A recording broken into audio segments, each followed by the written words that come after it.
I'm Roland Barris. These are your top headlines. Tonight, 20th ranked Boise State is back on the blue. They're hosting Air Force. The team has been pretty much a thorn in the Broncos' side since Boise State joined the Mountain West Conference. Now, Air Force defeated Boise State 3 straight times from 2014 to 2016, but the Broncos have won the last 2, and they lead the all-time series against the Academy. 4-3.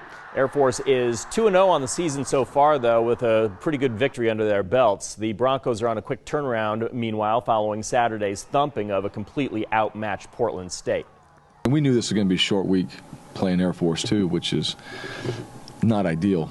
You know, I mean, if you're going to have a short week, don't have a short week against Air Force. They go into Colorado and beat them. It's a Pac-12 team, right? I mean, that's a pretty good crew right there. That's right. The Falcons roll into Albertson Stadium after an impressive overtime victory over Colorado. Kickoff of tonight's game is at 7. And while Boise State football kicks off against Air Force tonight, the university also faces against Air Force electronically, one click at a time. BSU has, in fact, been competing against Air Force in esports since Wednesday, and they are playing a series of video games in a best-out-of-5 tournament. These digital athletes say audiences are catching on to the fun.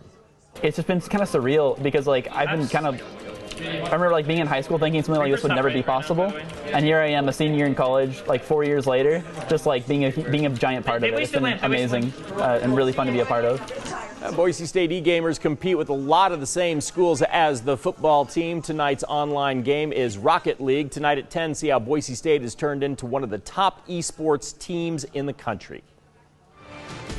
Now, Steve Liebenthal with the On Your Side forecast. And after a few chilly days, temperatures will slowly start to rise as we go through the weekend. Friday's afternoon high not making the 70s. Saturday we should hit the low 70s in most Treasure Valley locations, and then temperatures will continue to warm as this trough of low pressure that has been cooling our weather continues to shift off to the east.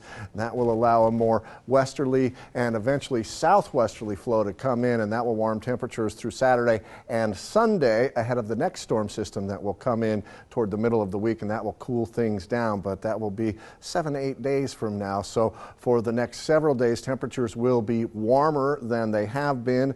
Sunday's afternoon high should be right around where we expect to be this time of year. Autumn begins on Monday, and we'll still have low 70s by then with an afternoon high of 73 degrees. Plenty of sunshine Saturday through Wednesday and even into Thursday, but then that next storm system moves in. That cools our temperatures for next weekend. By next Friday, a chance of precipitation and a high of only 62 degrees.